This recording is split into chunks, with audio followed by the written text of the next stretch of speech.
Hello and welcome to the Pragati classes. आज मैं class 12 के बच्चों के लिए जो एमपी बोर्ड से एग्ज़ाम दे रहे हैं उनके लिए section C means grammar section से क्वेश्चन पेपर का सॉल्यूशन लेकर आई हूँ। एमपी बोर्ड का ये क्वेश्चन पेपर 2022 का सेक्शन सी है। आइए देख लेते हैं कि इसको कैसे सॉल्व करना है। क्वेश्चन नंबर 6 में ये क्वेश्चन आता है, fill in the blanks choosing the correct option any five हमें इसमें से अटेम्प्ट करना रहते हैं। और आप देख सकते हैं कि इसमें हमें ऑल टोटल दिए हैं 7। ठीक है, तो 1 बाय 1 हम इनको देख लेते हैं। I have seen dash of places. अब इसमें ऑप्शन है हमारे पास ऑल, आ, एंड दी। तो हमें इसमें भरना है। लॉट ऑफ हमारे पास है, तो आप बिल्कुल बिना सोचे समझे इसमें हम क्या ऑप्शन लगाएंगे, ए। ठीक है ना। A lot of places. A lot of एक फ्रेज होता है जिसका अर्थ होता है बहुत सारे। ठीक है, तो यहाँ पे अ लॉट ऑफ के साथ क्या जाएगा, ए जाएगा। नेक्स्ट देखते हैं, आई प्रीफर टी। अब आप हमेशा ध्यान रखेंगे कि जब भी प्रीफर आता है तो हमें उसके साथ देन नहीं लगाना। ये कंपैरेटिव डिग्री है, बट उसके साथ हमें देन नहीं लगाना। हमें प्रीफर के साथ हमेशा क्या लगाना पड़ता है, टू। तो हमारे ऑप्शन में है then with to and why. तो हमारा सही आंसर क्या हो जाएगा, टू। ओके, नेक्स्ट देखें, 3 वाला जो सेंटेंस है वो क्या है, मैंगोज आर बीइंग डैश। अब इसके ऑप्शन मिले हैं हमें bought, buy, buying and bite. Bite तो कोई वर्ड होता ही नहीं है, ये रॉन्ग है, ये टोटली रॉन्ग है। अब हम देख लेते हैं बाय, बाइंग या बॉट में से क्या आएगा। हमारा सेंटेंस मैंगोज से स्टार्ट है, तो मैंगोज कोई सब्जेक्ट तो हो नहीं सकता। दैट मीन्स कि ये ऑब्जेक्ट है। ऑब्जेक्ट से स्टार्ट होने वाले सेंटेंस पैसिव वॉइस में रहते हैं, और सारे पैसिव वॉइस में हमें third form of the verb लगानी रहती है। तो इसका सही आंसर क्या हो जाएगा, bought, BOUGHT, bought. Okay, buy की थर्ड फॉर्म बॉट होती है, बाइट नहीं होती। नेक्स्ट हमारा क्वेश्चन है, Anand is dash MA in English. अब इसमें ऑप्शन है आ, एन, द और नो आर्टिकल। MA, अब MA के पहले क्या लगेगा, हमें इसका प्रोनाउंसिएशन देखना है। MA का प्रोनाउंसिएशन ए से होता है, जो कि आप हिंदी वर्णमाला से ज़्यादा अच्छे से इसे समझ सकते हैं। स्वर से उच्चारण होने वाले जो भी वर्ड्स हैं उनके पहले हमें एन का यूज करना है। तो ए से स्टार्ट हो रहा है, इसलिए हम इसमें लगाएंगे an, MA in English. Okay, next question देखिए, have you dash complaint against us. Complaint word है हमारा, इसके साथ हमें क्या लगाना है, मच, मैनी, सम और एनी। ये पहले तो हमें इसमें क्या ध्यान देना है, ये क्वेश्चन वाला सेंटेंस है। क्वेश्चन वाले में हमें क्या, सिंपल सेंटेंस में हम सम लगाते हैं एंड क्वेश्चन वाले में एनी का यूज करते हैं। मच और मैनी यहाँ पे नहीं आएगा। ठीक है, तो इसमें क्या आएगा, एनी आएगा, क्योंकि यहाँ पे ये कैसा है, क्वेश्चन वाला है। सिंपल सेंटेंसेस में हम सम का यूज करते हैं, और जो पॉजिटिव वाले सेंटेंसेस रहते हैं उसमें सम का, और नेगेटिव और इंटरोगेटिव वाले में हमें एनी का यूज करना रहता है। ये डिटर्मिनर है। नेक्स्ट देखिए, he is poor dash honest. अब इसमें क्या आएगा, एंड, बट और नॉर। तो एंड का मतलब और होता है, बट का लेकिन, और का या, और नॉर का ना। लेकिन इसमें हमारे में क्या सूट हो रहा है सेंटेंस में, ही इज पुअर, वह गरीब है लेकिन वह ईमानदार है, बट ऑनेस्ट। तो हम यहाँ पे क्या लगाएंगे, बट। ओके, नेक्स्ट देख लेते हैं, we dash follow the rules of traffic. जब भी किसी प्रकार की रूल्स या ऑर्डर फॉलो करने की बात होती है या ओबे करने की बात होती है तो वहाँ पे हमें ought to का यूज करना चाहिए। लेकिन हम देख लेते हैं कि हमारे ऑप्शन में ought to मिला है क्या, मस्ट, शैल, विल, नीड। जब हमें ought to नहीं मिलता है तो हम यहाँ पे मस्ट का यूज करते हैं। तो इसका सही आंसर क्या हो जाएगा? We must follow the rules of traffic. हमें यातायात के नियमों का पालन करना चाहिए। नेक्स्ट क्वेश्चन है सेक्शन सी में क्वेश्चन नंबर 7। क्वेश्चन नंबर 7 अब हम क्या करेंगे, ये डू एज डायरेक्टेड है, एनी 5 इनमें से अटेम्प्ट करना है। तो आप जब एग्जाम दें तो केवल 5 ही करके आए। जो ऑप्शन दिया रहता है, आपको यदि एक्स्ट्रा आ भी रहे हैं तो भी आपको एनी 5 ही करना चाहिए। जो आपसे बेस्ट, आप जिसमें श्योर है कि मेरे यही सही है, वही हमें सॉल्व करना चाहिए। क्योंकि यदि आपने सारे कर दिए और उनमें से केवल जो पहले 5 आपने किए होंगे, आपको मार्क्स केवल उन्हीं पर मिलने वाले हैं।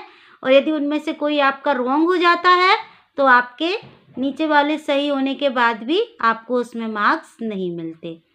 तो इज दैट क्लियर नाउ? यदि एनी 5 क्वेश्चन कह रहा है तो आपको ओनली 5 ही अटेम्प्ट करना है आंसर शीट में।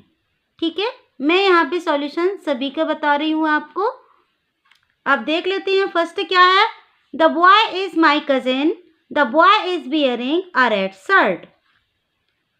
क्वेश्चन क्या कह रहा है हमारा? Rewrite the pair of sentences using who का यूज करके हमें इन दोनों सेंटेंसेस को ज्वाइन करना है, कंबाइन करना है। ओके, अब हु का यूज हम कैसे करेंगे इसमें? The boy is my cousin, अर्थ समझ लेते हैं इसका कि वह लड़का मेरा कजन है। The boy is bearing a red shirt, और वो लड़का क्या कर रहे हैं? रेड शर्ट पहने हैं।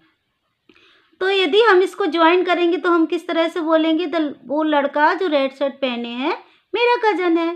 Simple sentence, the boy who is bearing a red shirt is my cousin. ये हो जाएगा इसका आंसर।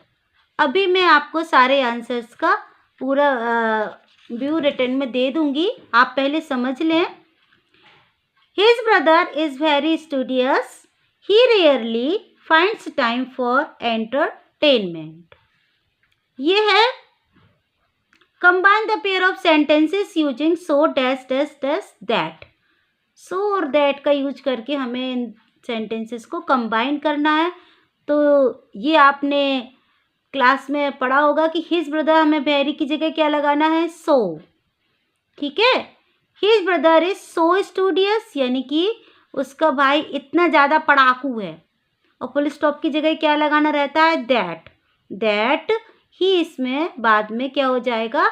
स्मॉल लेटर में आ जाएगा। He rarely finds time for entertainment. Second sentence में कोई चेंज नहीं होता है, ओनली जो आपका जो सेकंड सेंटेंस का सब्जेक्ट रहता है वो कैपिटल से स्टार्ट होता है, लेकिन दैट लगने के बाद वो स्मॉल से स्टार्ट होने लगता है। और किसी का नेम यदि है तो वहाँ पे आप उसे कैपिटल ही रखेंगे, लेकिन नेम तो पहले ही आ जाएगा तो ही और शी रहेगा, तो आपको इसे स्मॉल ही करना रहेगा। नेक्स्ट देख लेते हैं। Her pen put ink some she in. Rearrange the words to make a meaningful sentence. अब इन वर्ड्स को हमें एक मीनिंगफुल सेंटेंस बनाना रहता है। अब इनको यदि हमें मीनिंगफुल सेंटेंस बनाना रहता है तो सेंटेंस में सबसे पहले हम क्या लगाते हैं? सब्जेक्ट लगाते हैं ना। तो हमें देखना है इसमें कि सब्जेक्ट क्या हो सकता है। सब्जेक्ट बनने लायक कुछ है यहाँ पर? सी वर्ड है हमारा जो सब्जेक्ट बनेगा। सब्जेक्ट के बाद हमको वर्ब लगानी होती है, तो शी वर्ब क्या है इसमें? पुट। अब वह डालती है, क्या डालती है? Some ink. क्या आएगा? Some ink. अब कहाँ डालती है? In her pen. उसने क्या किया? कुछ इंक अपने पेन में डाली। She put some ink in her pen. ये बन जाएगा हमारा करेक्ट सेंटेंस। ओके, नेक्स्ट देखिए। Neha said comma inverted comma start I want to open this bag full stop and inverted comma close change into indirect speech. इसको हमें indirect speech में change करना है। नेहा सैड ये पास्ट टेंस में है तो ऐसा ही रहेगा। नेहा सैड कॉमा हटा के दैट लगा देंगे हम। अब जो यहाँ का आई है, आई कैसा है, first person, according to subject change होता है, तो आई की जगह क्या हो जाएगा, शी।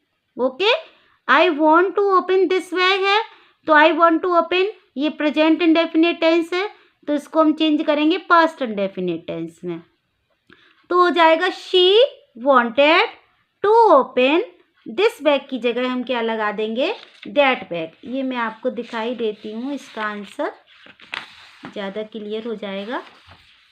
ये देखिए, Neha said that she wanted to open that bag. जो पास वाली चीज़ है, दिस का दैट हम दैट में चेंज कर देते हैं, जो पास को शो करने वाली चीज़ें वो दूरी में चेंज हो जाती हैं, तो दिस का क्या हो जाता है, दैट, और दीज का क्या हो जाता है, नरेशन चेंज करते समय दोस। ओके, नेक्स्ट देखते हैं क्वेश्चन क्या है हमारा। As soon as the boys saw the principal, they became silent. जैसे ही लड़कों ने प्रिंसिपल को देखा, वो शांत हो गए। अब हमें इसमें यूज क्या करना है, write using no sooner than. No sooner than का यूज हमें करना है। तो ये सारे बच्चे इसमें गलती क्या करते हैं, एज सुन एज की जगह नो सूनर लगा देते हैं, और ये कॉमा लगा है यहाँ पे देन लगा के आ जाते हैं। बस छोटी सी मिस्टेक आप इसमें कर देते हो, इसके कारण आपको मार्क्स नहीं मिलते। वो मिस्टेक क्या है, आपको क्या करना है, इसमें वर्ब को इन्वर्ट करना है। देख लेते हैं इसका आंसर कैसे बनेगा। No sooner did the boys, अब यहाँ पे हमारा क्या था, शो सेकंड फॉर्म है, तो आगे हम कौन सी क्रिया लगाएंगे, डिड लगाएंगे, हेल्पिंग वर्ब, और स का अब डिड लगाने के बाद हम इसमें फर्स्ट फॉर्म यूज करेंगे। तो no sooner did the boys see the principal than they became silent. Second sentence में कोई चेंज नहीं होगा, और जो भी चेंज होगा आपकी वर्ब में, और वर्ब को जो इन्वर्ट कर रहे हैं वो हेल्पिंग वर्ब, वो अकॉर्डिंग टू वर्ब आप इसमें लगा देंगे। ओके, यदि यहाँ पे शो की जगह सी होता तो हमें क्या करना रहता है, डू लगाना रहता। तो इसी तरह से यदि सीस होता है तो डज लगाना रहता है। तो डू, डेड और डज का खेल है यहाँ पर, बस और कुछ नहीं है। थोड़ा सा सिंपल, यदि आप प्रेजेंट इंडेफिनिट और पास्ट इंडेफिनिट के रूल्स देख लेंगे तो ये चीज़ आपको ज़्यादा अच्छे से क्लियर हो जाएगी। ओके, नेक्स्ट क्वेश्चन है, they are flying kites, change the voice. Voice change करना है इसका। अब ये कौन सा टेंस है, कंटिन्यूअस है, आईएनजी लगा है इसमें। तो जब भी आईएनजी होता है, तो किसी भी सेंटेंस में आईएनजी हो तो हमें क्या करना रहता है, ऑब्जेक्ट को सब्जेक्ट बनाना है, और बाकी वर्ब अकॉर्डिंग टू टेंस ही रहती है, बस बीच में बीइंग लग जाता है। ये मैंने वॉइस चेंज करने का एक गाना बनाया है, सिंपल ट्रिक दी है आपको। यदि आपको उसको देखना चाहते हैं तो आप चैनल पर विजिट करके उसे देख सकते हैं। तो आप सारे ही पैसिव वॉइस, सारे टेंसेस के पैसिव वॉइस बनाना आसानी से उससे सीख जाएंगे। इसका आंसर होगा, kites are being flown by them. सारे ही पैसिव वॉइस में third form of the verb लगती है। जब आईएनजी लगा होता है तो हमें क्या लगाना रहता है, बीइंग। कंटिन्यूअस में क्या लगता है, जो हेल्पिंग वर्ब रहती है उसके साथ बीइंग भी लग जाता है। ओके, नेक्स्ट देखते हैं, वी ब्रैकेट में live here since 1952, supply the correct verb form. अब जो वर्ब लिव है इसका हमें करेक्ट फॉर्म लगाना है। आपने देखा यहाँ पे हियर सिंस 1952 दिया है, तो टाइम जिन सेंटेंसेस में दिया रहता है वो किस टेंस में रहते हैं, परफेक्ट कंटिन्यूअस में। तो हम यहाँ पे सेंटेंस कैसे बनाएंगे, we have been living here since 1952। हम यहाँ पर 1952 से रह रहे हैं। ये मैंने आपको ईयर 2022 का एमपी बोर्ड का जो क्वेश्चन पेपर है उसका सेक्शन सी मैंने आपको सॉल्व कराया है। आप देखेंगे ये है क्वेश्चन नंबर 6 का, आप स्क्रीनशॉट ले सकते हैं। ये है क्वेश्चन नंबर 6 एंड ये हैं इसके आंसर। ब्लर हो रहा है।